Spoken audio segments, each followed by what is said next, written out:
Zev Brenner, America's premier Jewish broadcast on the air since 1981. And now, here's your host. And we're back. It's a special treat and honor to have with us once again former U.S. Ambassador to Israel, David Melech Friedman. His new book is coming out this week. It's called One Jewish State, The Last Best Hope to Resolve the Israeli-Palestinian Conflict, with a foreword by Mike Pompeo, served with distinction during the Trump years and was instrumental in getting the embassy of the United States moved to Jerusalem. And he's also the intellectual father of a new party in the World Zionist Organization with the same name, One Jewish State. Welcome to the program, and thank you for joining us. Thank you, Zev. Great to be with you again. Just want to start, unfortunately, with sad news. I'm just getting news that with broken hearts, the Goldberg Poland family is devastated to announce the death of their beloved son and brother. Oh, God. I'm so sorry to hear that. I'm hearing it from now. You just heard it just now? I just got a text about that. Has made a new terrible story. Terrible. Right. The family is.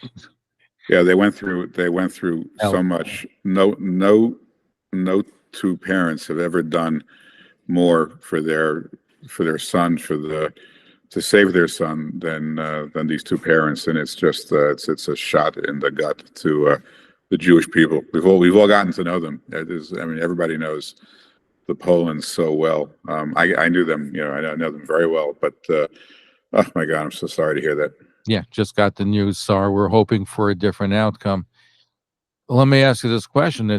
I know you're talking about how to resolve the issue, but can Israel do two things at the same time: prosecute a war and try to get rid of Hamas, and at the same time free the hostages? Well, that's been the challenge from the beginning. I think that the most important, it's probably not the right way to look at it in terms of the most important thing, trying to prioritize one or the other. I don't believe, personally, from everything I've known, I don't believe that there really were opportunities to free the hostages that were sacrificed as a way to win the war. Meaning, I think Israel, whenever they saw an opportunity to get hostages back, they did. In some cases, they were able to negotiate for a large number. In other cases, they were able heroically to rescue them. But at the end of the day, this is a completely asymmetric discussion or negotiation. You have Israel and its allies on the one hand, and you have, on the other hand, a terrorist, a barbarian, somebody who has been hiding in tunnels, wherever he's hiding, who surrounds himself with innocent people who he threatens to kill at all times, and who's just trapped. And he doesn't speak on the phone. He doesn't speak with his people, and he can't, because as soon as he makes a phone call, he'll be identified. So the idea that that this has ever been like a real negotiation with give and take, and where there's a couple of points and you try to compromise, I just don't believe that it's been such a simple opportunity. And at the end of the day, the only way Israel has ever had the leverage to make any progress here has been by winning the war and by moving forward. For example, if they hadn't gone into Rafah, which a lot of people were saying don't go into Rafah, Kamala Harris and Joe Biden were saying don't go in. If you go in, there'll be consequences, and if you go in, there'll be casualties. They didn't listen. And to Netanyahu's credit, he didn't listen. They went into Rafah, and there weren't civilian casualties anywhere near the measure that had been predicted. And if they hadn't gone in, they wouldn't have found they found hostages by doing that. They rescued hostages, and they also uncovered the smuggling routes between Egypt and Hamas.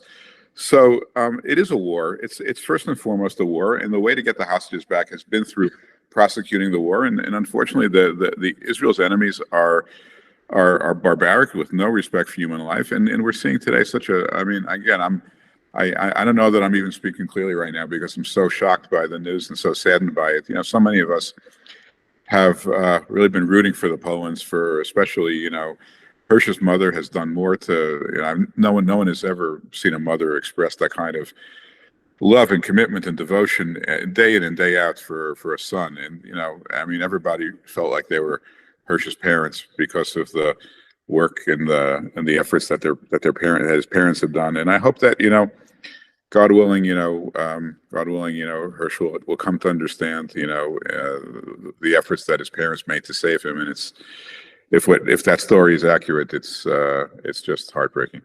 No, it is heartbreaking. But the question is, though, I know you tackle it in your book. So what is the solution? Look, I mean, I think you have to have a lot of arrogance to use the word solution right now because it's so complicated and so difficult. But I can start with the easy answer. I can tell you what's not the solution. What's not the solution is the two-state solution, which is being advocated by the entire world, and even by some in Israel. At this point, fewer and fewer in Israel. The Israeli Knesset last month voted overwhelmingly, not just the right, but even people on the left voted to reject a two-state solution, to reject a Palestinian state. So I guess we can start by rejecting that, which is important because very few people in the world accept the idea that there can't be a Palestinian state. You know, what drove me to write the book was three things: the start of the war, the overwhelming endorsement of Hamas by the Palestinians, even in Judea and Samaria, and then the advocacy by the Biden administration that, you know, this will get fixed through a two-state solution. You know, I think most of your listeners will appreciate the fact that a two-state solution would be literally a final solution for the Jewish people. I mean, it would create in the heartland of Israel, in the biblical heartland of Israel, in the center of Israel, a platform for a terrorist state that would be far more lethal than Hamas in Gaza and far closer to Israel's population center. So we can't have a two-state solution. Let's start with that. Now, the question is, what can you do? I mean, you can say, well, there's no problem, there's no solution, and just throw up your hands. But my fear is that vacuum will get filled by the worst elements in the world. I mean, you know, if you invite America or the UN or the quartet, you know, to get involved, it'll be a bad outcome, and it will include a Palestinian state. I believe that Israel has to you know, over time, maybe not tomorrow, maybe not while the war is still being fought, Israel has to extend its sovereignty to Judea and Samaria. And it has to do so for a number of reasons. And what's different now than it's been in the past, and I say this, you know, people look at the Israeli-Palestinian conflict from many different perspectives. Some look at it from a perspective of faith, right? And to some extent I do, and probably some of your listeners do, and certainly many people in the evangelical Christian world do. They say, look, this land was given to the Jewish people by God. We can't give it away. That's kind of the faith vector. Some people look at it from perspective of national security. You know, Israel has to be safe. Some look at it from the perspective of economics. How do we create the most prosperous region? Some look at it from the perspective of human rights. How do we make sure people's rights, human rights, are preserved? Some people look at it from a perspective of, you know, geopolitics. How do we keep this region, you know, as stable as possible? What's different now, and that's why I wrote this book, what's different now, all these vectors today, I think, are heading in the same direction. Whether you're on the right or whether you're on the left, whether you're secular, whether you're religious, whether you care deeply about Israel, whether you care deeply about the Palestinians, or you care about both. The only way for this region to de-radicalize and to become more stable and for Israel to live in peace is actually to observe what is essentially the will of God. That this land that was promised to Abraham, Isaac, and Jacob, whether it's Bethel, whether it's Hebron, whether it's Shiloh, whether it's Beit Lechem, whether it's Yerushalayim, whatever it is, that land needs to be under Israeli sovereignty. You know, full sovereignty. Not like you can just drive there with you know, a tour guide, but you know, but really Israeli sovereignty. And why is it good for the region? Why is it good for the Palestinians? How would the Palestinians go along with that? Well, leaving aside whether they go along with it or not, how is it good for them?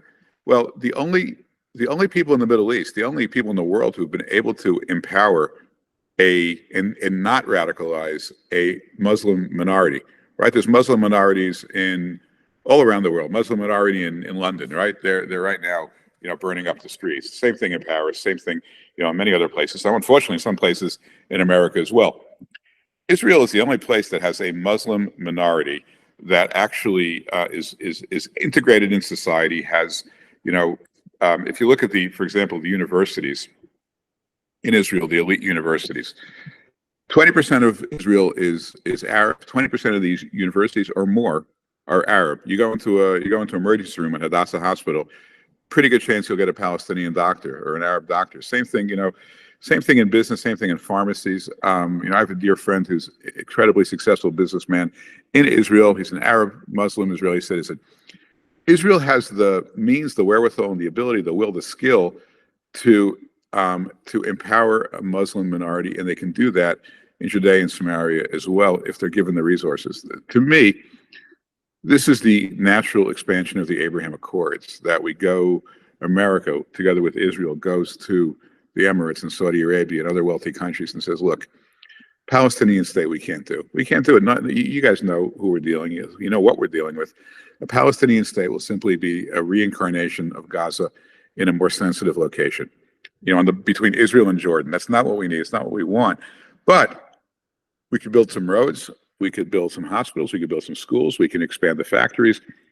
We could do things in this region that will be good for Jews and Palestinians alike. And we can begin to de-radicalize. And we could, and if Israel has sovereignty over this area, it will also have the wherewithal to keep it safe. Will the Palestinian Authority go along with that? And by the way, you mentioned the Abrahamic Accords. One of the pinnacles of that, Saudi Arabia had demanded that Israel stop its activity in Judea and Samaria, which the Prime Minister Netanyahu stopped. He didn't annex it because of that. So why has things changed now? Why would Saudi Arabia go along with that, with the dismantling of a Palestinian state? So look, I think again, the two-state solution is the Saudis are not going to be more pro-Israel than the United States, nor the Emiratis, nor anybody else. I mean, it's very hard to say no Palestinian state when America is pushing for a Palestinian state. We normalized with the Emirates without Israel agreeing to a Palestinian state. Okay, because the Trump administration was not pushing for a state, and the Biden administration is saying, "Look, we want to do a normalization, but it's America that wants the Palestinian state, not the Saudis." Now, look, the Saudis do want to have a public alliance with the Palestinians. They don't want to betray them. They want to show that they care about them. It's fine. There are all kinds of humanitarian efforts that can help the Palestinians, and there's also a way for the Palestinians to live well as a minority within the state of Israel, as Arab Israelis do now.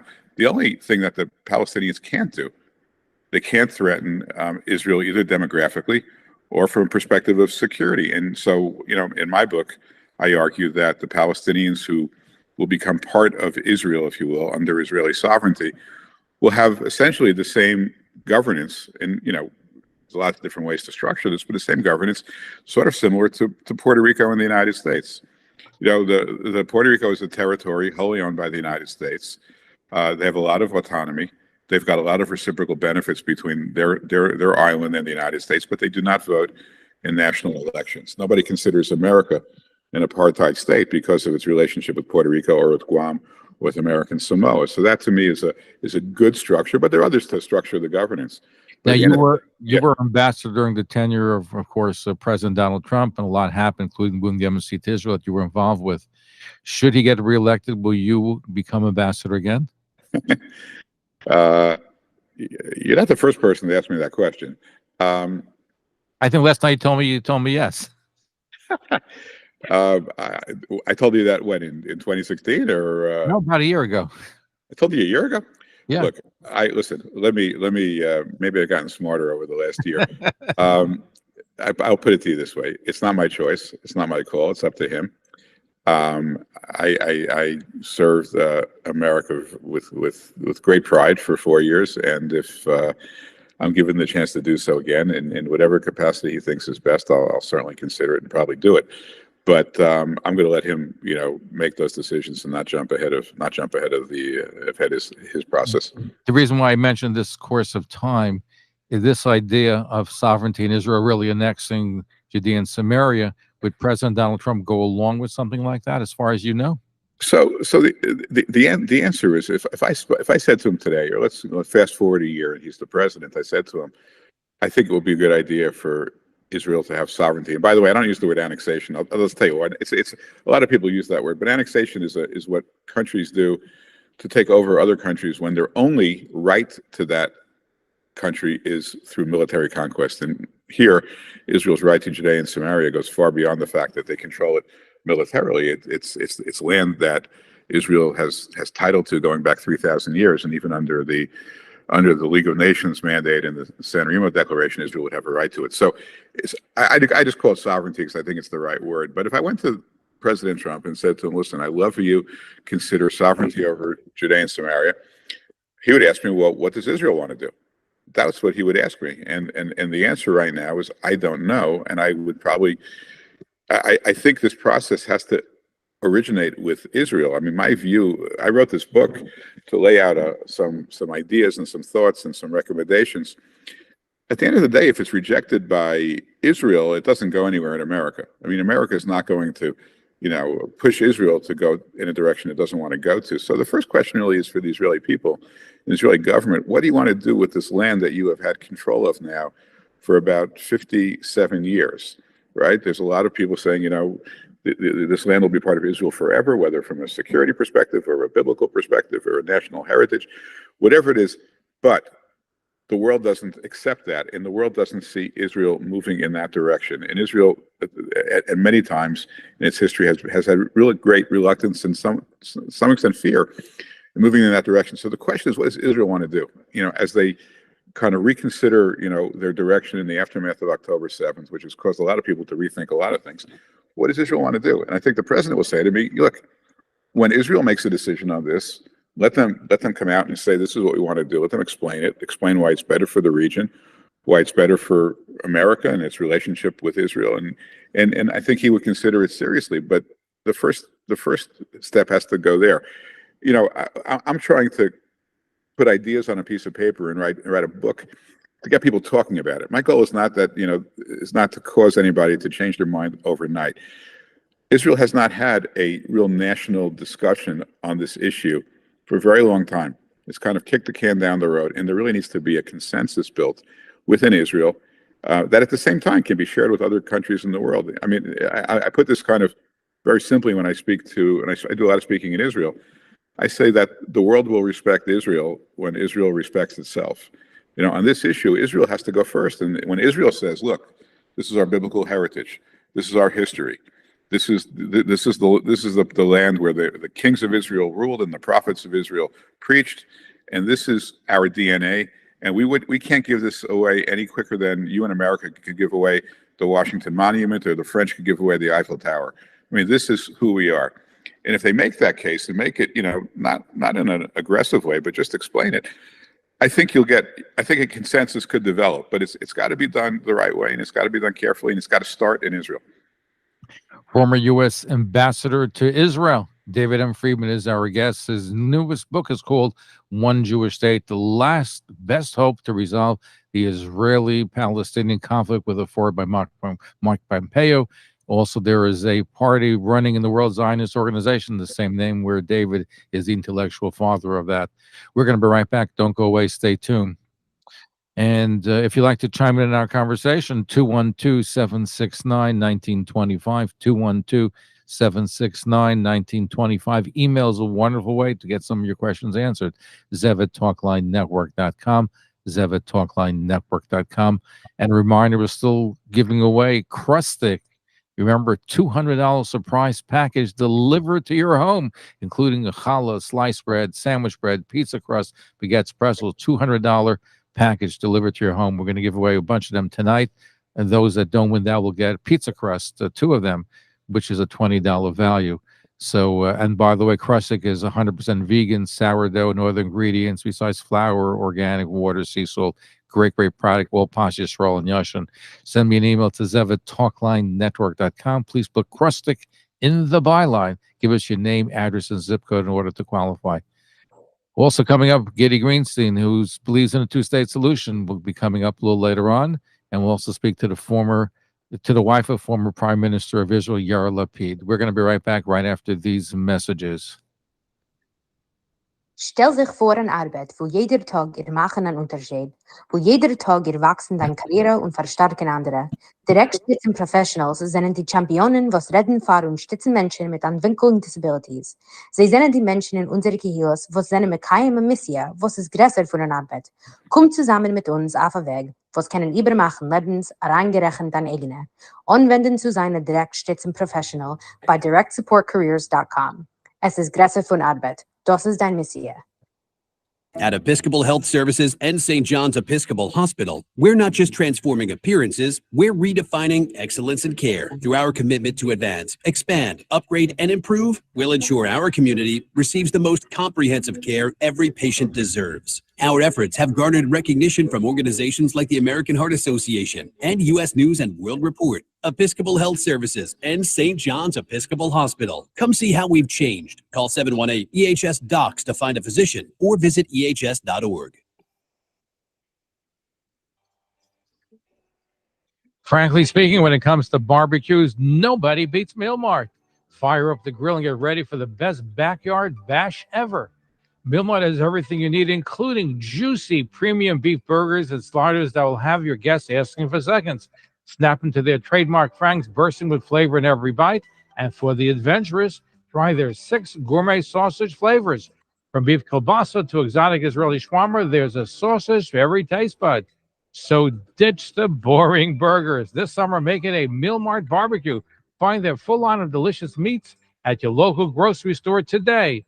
Meal Mart, grill the best.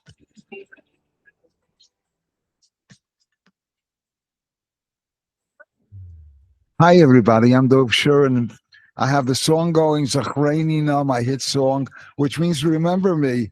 And how can you ever forget quality? They're at a new location now with a state-of-the-art showroom at 1416 38th Street in Brooklyn, between 14th and 15th Avenue. They're serving the tri-state for over 50 years with the best in carpeting and flooring. Take down their number, 718-941-4200. Quality!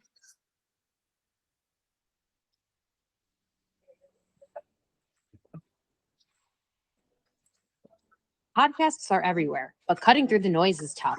Did you know of the 5 million podcasts worldwide? Half of them only get 30 listeners. Want to reach a bigger audience? Think radio. Talkline Network gets you targeted listeners who are ready to engage with your message. Host your own show with us and supercharge your podcast's reach. We'll help you connect with the right audience. For a free consultation, call Talkline Network today at 212-769-1925, extension 100. That's 212-769-1925, or email zevbrenner@gmail.com. That's 212-769-1925, extension 100.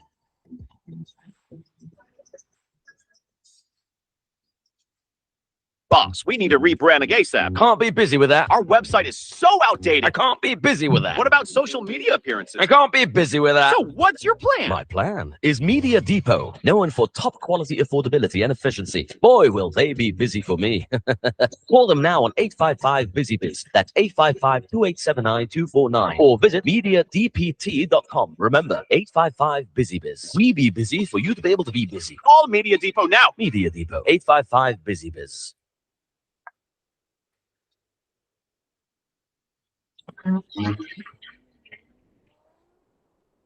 Tired of driving the same old clunker? Dreaming of a brand new ride, but worried your credit score won't cooperate? Stuck in a lease you don't want? Don't throw in the towel just yet. At Linden Car Leasing, we understand life throws curveballs. We specialize in helping folks like you cruise off in style, regardless of credit history. That's right. At Linden, we work hard to find the perfect car for you, whether it's a sleek Chevrolet powered by legendary Dresner engines or any other make and model your heart desires. Wait, we can even help you if you have a complicated lease from another company. Consider it our specialty. We'll navigate the paperwork jungle, get you into a new lease you'll love. Linden Car Leasing offers fantastic deals on all makes and models, with service so good it'll make you want to sing. Don't wait. Call Linden Car Leasing today and get ready to drive off into the sunset in your dream car. Call 908-223-5209. That's 908-223-5209. Online at lindencarleasing.com. That's Linden Car Leasing, where getting a great deal is always a smooth ride. Please welcome the 110th mayor of the great city of New York, Mayor Eric Adams. One of my favorite radio shows. Always good speaking with you, Zev. Take care. Thank you, Mr. Mayor. Thank you for listening to this episode of Talkline with Zev Brenner, America's premier Jewish broadcast on the air since 1981. Please call us with your questions and comments at 212-769-1925. That's 212-769-1925. Or email us at zevbrenner@gmail.com. And we're back. Our guest is former U.S. Ambassador to Israel, David Melech Friedman. He was there during the Trump years, and he helped bring the embassy of the United States to Jerusalem. His new book is called One Jewish State, The Last Best Hope to Resolve the Israeli-Palestinian Conflict, with a foreword by Mike Pompeo. We'll get to some of your calls if you're on the line. We're going to get to you. Question for you. Now, there's one party called One Jewish State that's running in the World Zionist Organization election. I know that you are not running in the election, but this is your party. It's based on your book. In fact, Sid Rosenberg said on the radio that you convinced him to get involved in this. He wasn't going to. Well, look, the World Zionist Congress is sort of the umbrella for all of world Jewry, and has a lot of influence on a lot of the philanthropic efforts of that organization.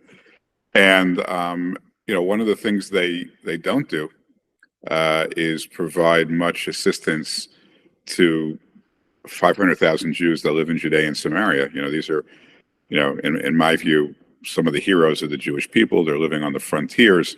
They're protecting the biblical homeland. And this group got together and said, look, we're gonna run a slate to have greater influence on this allocation of funds, and hopefully to help the people that live in these communities. And I thought that was a great idea. Some of the leaders, were aware of my book. They read some earlier drafts, and they asked me if they could use the title, One Jewish State, as the party. I was happy to do it. I was flattered to do it. And look, I wish them luck. Look, I think that we've kind of hit the point where the Jewish world has to look at honestly at the state of Israel and say, do we want Israel to really be the land of the Bible? We think of Israel as being the land of the Bible, and we think that this is our biblical heritage. But if that's what you think, and I certainly think that way, I assume you do and many others that are listening. But right now, from a technical perspective, that doesn't include places like Hebron and Shiloh and Beit El and even Eastern Jerusalem, even the Kotel. I mean, these are places that the world thinks that Israel is illegally occupying, and it's just not true. And we can fight and yell and scream about it, but at the end of the day, we're either sovereign or we're not. And I think the only solution is that Israel has to be sovereign. It has to control this land, control this territory in a way that is, that brings, human dignity and prosperity to everyone, but also security to the Jewish people. And, fortunately, I'm flattered that there's so many people that are kind of joining this movement around the words of this book. But you got Sid Rosenberg, who knows that he's apolitical. So you got him motivated to. Sid is a dear friend, and he didn't make his career in politics. He was it was talk radio and sports, but boy, has he become a champion for the Jewish people. He's really stepped up. He certainly is. Let's go to Stanley in Forest Hills. Your question for the ambassador. Go ahead, Stan. Mr. Ambassador, President Biden and the administration, as far as I'm concerned, is doing a Herculean job in Israel, trying to walk a tightrope, helping Israel, defending them when they're attacked, and trying to get them to settle some form of peace in this thing, to get back hostages, American hostages. And because of the Prime Minister, the Prime Minister Netanyahu, it doesn't seem that it's going to happen. I don't think he wants peace. I think he's buying time for his own situation. I wish he would. But do you see any way that Mr. Netanyahu will stay prime minister? I mean, I think he's gone after this does end, but when will it end?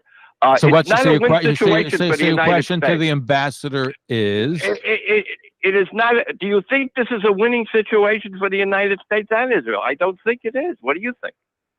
Well, there's a lot to unpack in the one part that I'm just not going to. I don't want to get involved in predicting the outcome of Israeli politics. It's, I'm too close to the government and to the country. Yeah, look, there'll be an election no later than 2 years from now. It could be much sooner, depending upon whether the government is able to hold. And there'll be an election, and the Israelis will decide their leaders. I think that I don't believe that anyone is intentionally delaying or sabotaging the hostage release, an opportunity for hostage release. I just don't believe it. I don't see that. I don't see how that would be politically advantageous for anyone in Israel to get in the way. You know, when a single hostage is released. I mean, you saw just a couple of days ago, they found a single Bedouin hostage that the army was able to release, and the whole country was elated. I mean, politically, there's nothing better for any politician to be involved in getting hostages released. I think they're trying. I think there's also the need to protect, you know, almost 10 million people from, you know, ruthless terrorists. And so it's complicated. Look, you know, it's really easy to kind of sit back and kind of quarterback this from a distance, but I don't want to assume bad intentions. I will say, you know, look, I think the one thing that you know, people need to understand is that part of the reason we're in this mess, and I personally believe the main reason we're in this mess, is because Iran has become as powerful as it has. Look, when we left office, Iran had a GDP of about $200 billion and heading south, and their leading terrorist had been eliminated by the United States.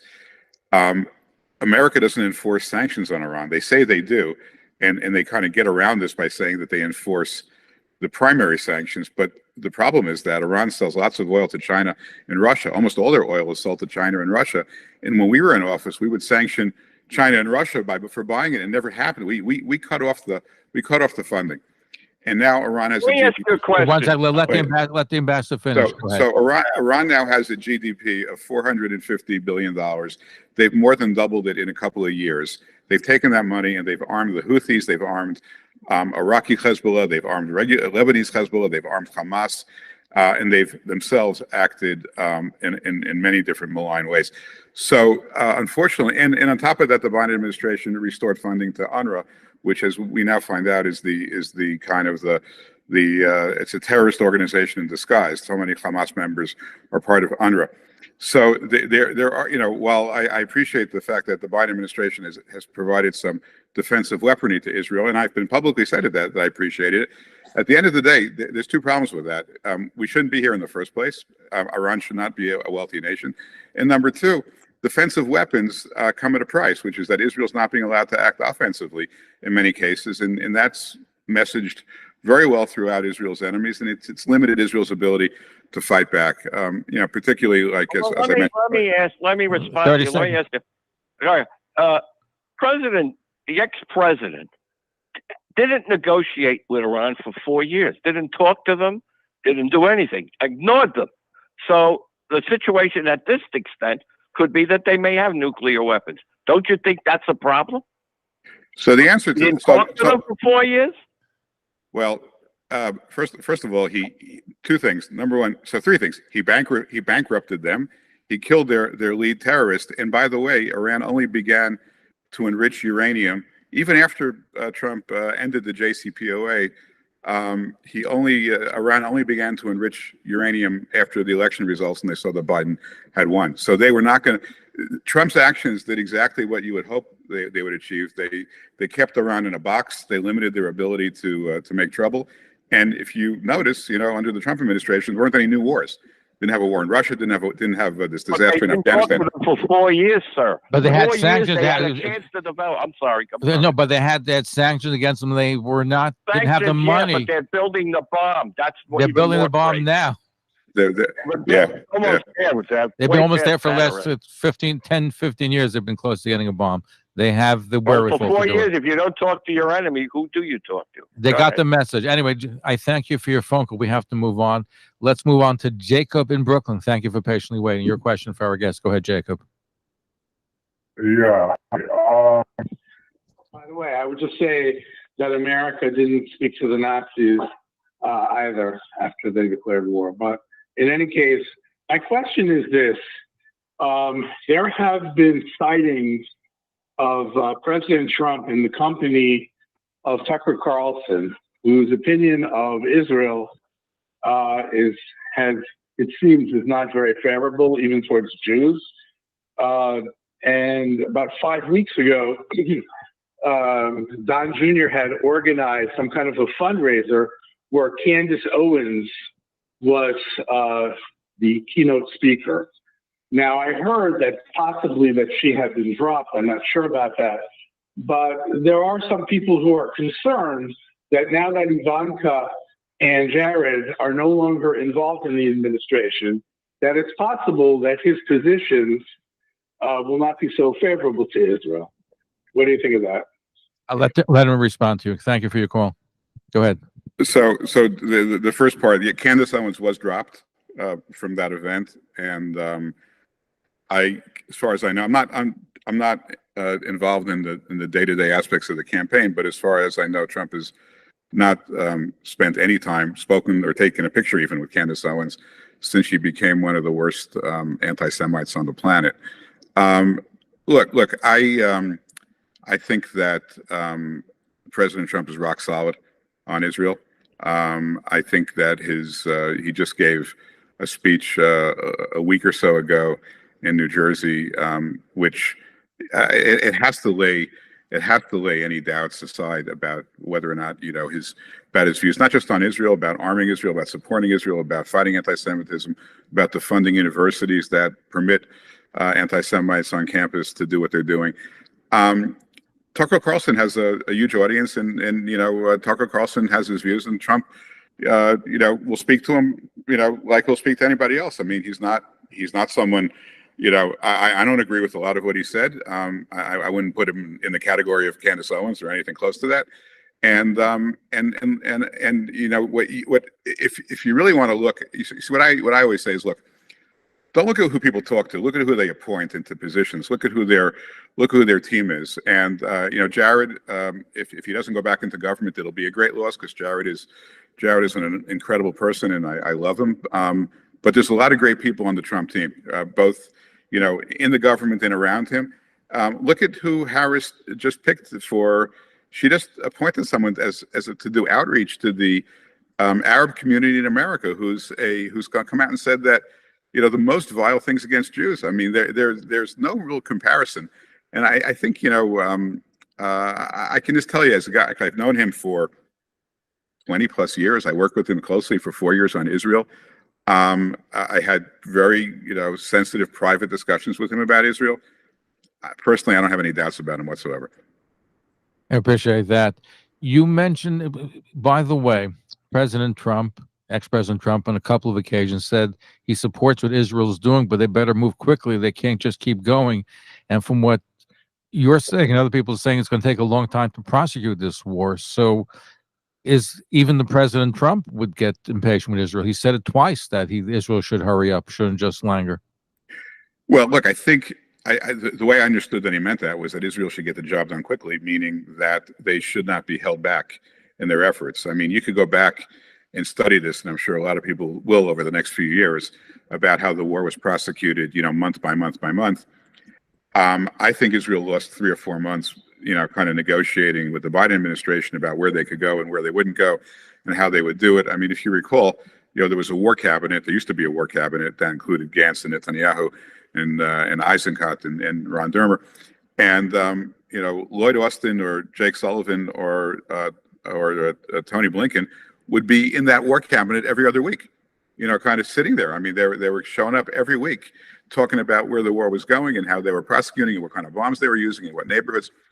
And it took a lot longer than I think people would have hoped. So I think part of it is, just get it done, because you don't want to fight these wars longer than you have to. It does hurt Israel. There's a big public relations component and a diplomatic component to it. But I don't view it as do it faster at the expense of getting it done right. I think his view is just the faster you do it, the better. Thomas Rose, who worked with Vice President Pence during the Trump years, told me that there was an atmosphere where you had almost daily minyanim in the White House. You had a sukkah, you had kosher food. There was a tremendous amount of Orthodox Jews that were involved in government itself. I'd like you to comment on that, because it seemed unusual for a kind of administration now that many Orthodox Jews and have these amenities for Orthodox Jews. Tom is absolutely right. There were, now I wasn't part of that because I was in Israel, miles away. I was in Israel, but it's true. When I used to come back and visit, there used to be lots of it was I would say it was a Hamish environment, much more so than probably in the history of the United States presidency. Look, I'll tell you a story about Trump, which I think people don't know, which I think is worth understanding. When his father passed away, he left a huge portfolio of real estate in Brooklyn, of multifamily real estate, and Donald Trump oversaw the sale of that portfolio, and he sold it to an Orthodox Jew. I'm not going to mention the name, but a very prominent, well-known Orthodox Jew who's still around today, still a major player in New York City real estate. And they agreed on a bunch of things, but there was one thing that they agreed upon which apparently did not make it into the contract, and it was in favor of Trump. And Donald Trump called the guy and said, "You know what? There's this other thing that we agreed to, and our lawyers didn't put it in the contract. And I just want to remind you of it. I know I'm embarrassed to say you don't have a legal obligation to do it, but in case, you should just know that we had this other." And he said, "I remember it exactly, and I will do exactly as I promised. I don't care if it's in the contract or not. What we agreed to is what I'm going to do." And he's mentioned this to me several times, the president, and he's said that he holds the Orthodox community of New York City in such high regard because he's found them that they keep their word, they keep their promises, and it's really, I would say, it's a real Kiddush Hashem that he has those feelings, and he's associated himself with a lot of people who are observant. Again, Jared, Jason Greenblatt, myself, others, Tom Rose, as you pointed out.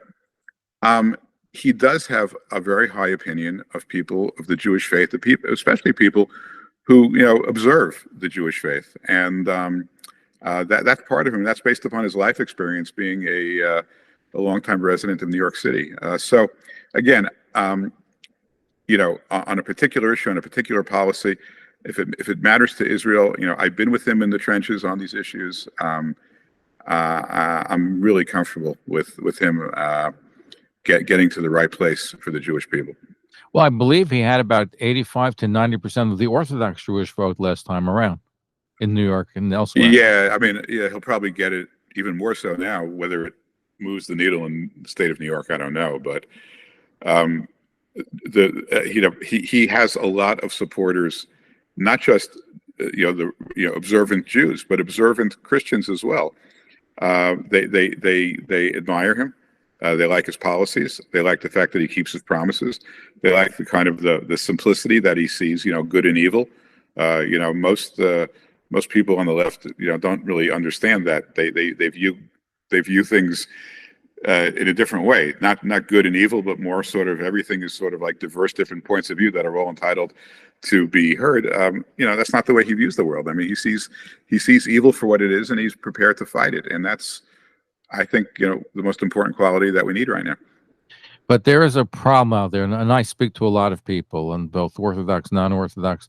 There are a whole bunch of people that say they don't really like Kamala Harris, but they cannot pull the lever for Donald Trump. I've heard this from quite a few people. That's a problem that I hear from people out there. They don't like her, but they won't vote for him. They ought to think about it some more. The Jewish people are under siege in the United States right now. Anti-Semitism is at levels never seen before. It's all coming from college campuses where students, mostly of foreign origin, are in this country, probably illegally, probably should have been deported already. They're in this country. They're fomenting terror. They're fomenting hatred against the Jewish people. And we need stronger police. Okay, this election is not there is no issue who to vote for in this election. And I would say to people who don't like the way he talks, who don't like the way he acts, get over it. I mean, we're talking about saving the Jewish people in the United States. We're not talking about whether somebody, offends you, at a cocktail party. I mean, this is serious stuff. And it's not the time to kind of, virtue signal that I'm not going to vote for a guy because I don't like, his style or his comments. Let's vote for the candidate who will restore some sanity to the world, some safety to the Jewish people in America, and some strength and resilience to the people in Israel. That's it. And that's there's only one candidate who does that. Your book, we have a few moments left. Your book is One Jewish State, The Last Best Hope to Resolve the Israeli-Palestinian Conflict, with a foreword by Mike Pompeo. It's hard to say. Is there a lot of pre-sales for the book? Are you going on a speaking tour? Yeah, it's on pre-order still. There's been a good response, I think, in the diplomacy category that Amazon puts out. We're now number one, and I'm hoping that we'll be a bestseller. I'm hoping we do as well or better than my first book, which was a bestseller. And but most important, look, the proceeds of the book go to charity. It's not what's important to me, Zev. Most important is that people read the book with an open mind. Okay, is it subject to criticism? Sure, people can have better ideas. I'd love to just get the conversation going so that when we talk about the Israeli-Palestinian conflict, okay, all the people out there talking about a two-state solution, right? I want there to be something else that we can suggest that is of equal or greater benefit, so that at least, people consider a much better alternative for the Jewish people, for the Palestinians, for the state of Israel. Right now, there's nothing on the table but a two-state solution, and it is a disaster. And so I'm hoping this gets socialized in America, more socialized in Israel. It's being translated into Hebrew.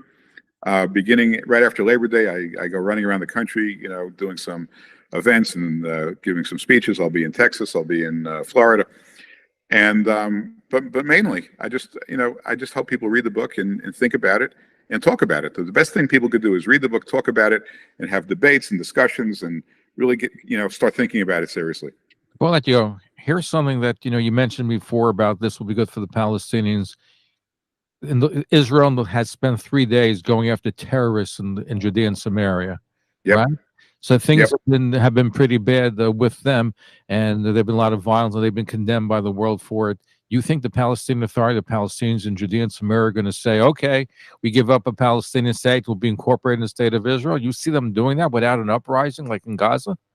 Well, there's two things. Number one, there's nothing better for the average Palestinian living in Judea and Samaria than for Israel to eliminate the terrorists. Okay, I mean, these terrorists are terrorists to the typical average Palestinian as much as they're terrorists to the Jewish people. So Israel killing these terrorists is doing a great service, not a detriment.